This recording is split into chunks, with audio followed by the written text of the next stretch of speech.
All right, welcome back to Hannity. We have more reaction to this blockbuster news about James Comey and a May 2nd exoneration of Hillary before the investigation was even complete. Let me just stay on what he's exonerating here, because we know the mishandling of classified, top secret, special access program information. We know that was on that server in the mom and pop shop bathroom, closet, by the way.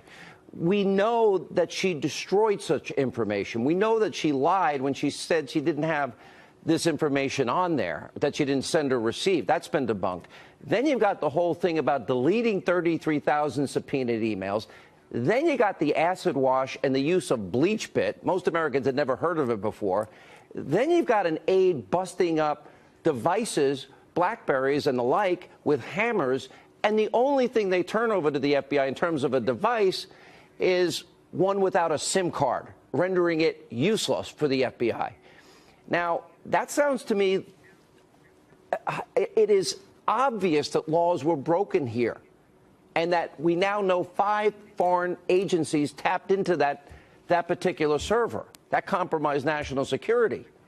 So does that mean now that the fix is in with Comey instructed we got to go back and do it all over again?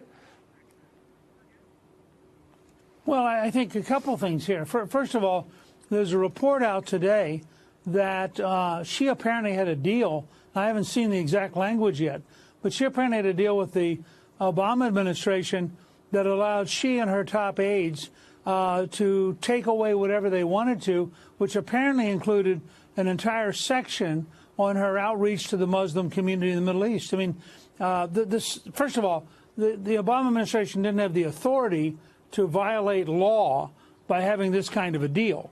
But second, this is a whole new zone that just showed up during the day today as a report of a special arrangement that she had made to be able to take all this stuff away, even though that was would with the be Obama administration, in terms of security. With the Obama administration. So let me draw this into 2 parts for a second, Sean. Part one is Hillary and the entire gang from the foundation through her aides, et cetera. That's got to be reopened.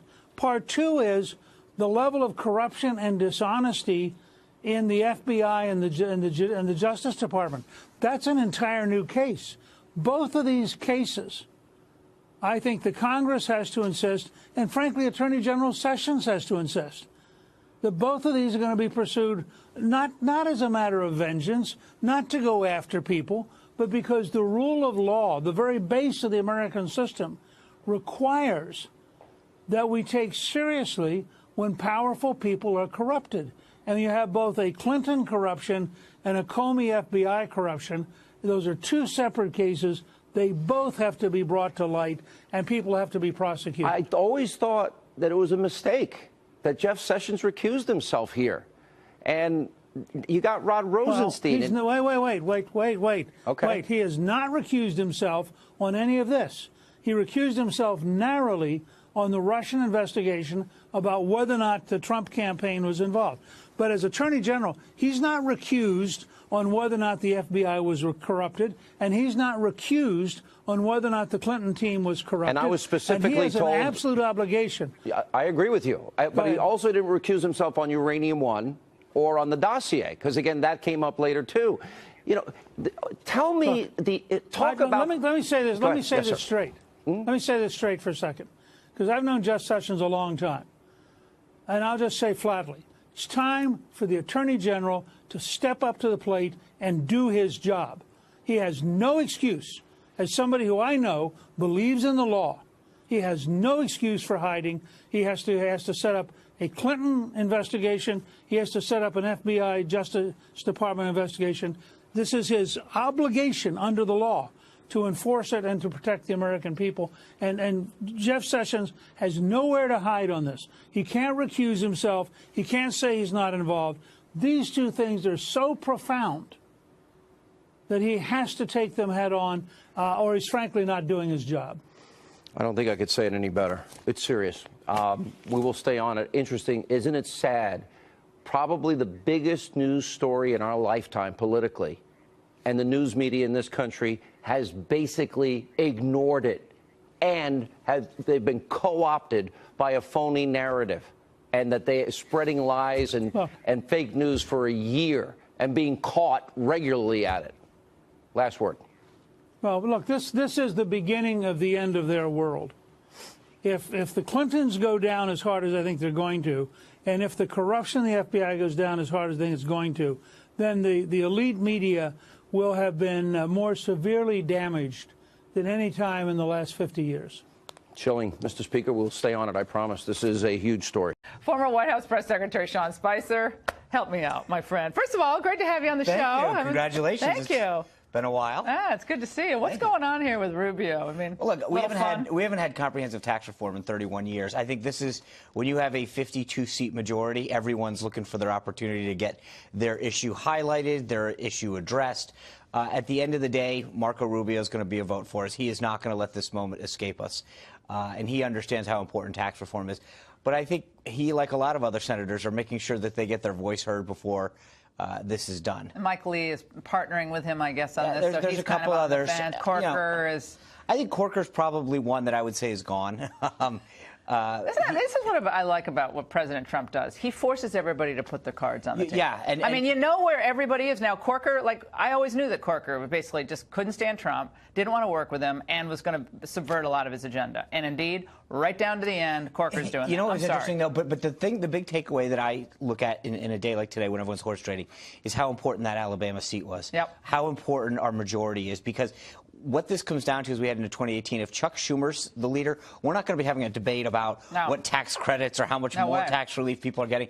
This is why making sure that the president maintains a majority in the House and Senate is crucial to keeping the president's agenda moving forward. And you think of John McCain, who's in the hospital suffering from glioblastoma treatment and what it does to your body, and Thad Cochran is ailing. He's the senator from Mississippi. Remember, the Republicans rushed in there to stave off that Chris McDaniel, that primary challenger a few years ago. And I think a lot of the populists, including Bannon and others, thought, wait a second, Cochran's 76 years old. It's time to get a younger person in there. And you could kind of play that game of, Moore was a mistake, but, maybe Cochran was a mistake because you could have a younger, more vibrant senator in there as well. It plays both ways. Well, right now we got to concentrate on getting 50 votes for this tax bill so that the American people can enjoy the fruits of that. What about Paul Ryan? He says next year is his last year. Is that because he sees a Republican wipeout? I want to stop you right there for a second, because I think when you say this story was a Politico story, the president called Paul Ryan and said, hey, I need you to stay and be a partner of mine and help drive the agenda forward. And Paul comes out and says, I want to stay. I've committed to getting this agenda done. Paul Ryan at heart's a policy guy who finally sees a Republican Senate, and a Republican president, and knows that he can achieve some of those policy goals that he's worked tirelessly for so long.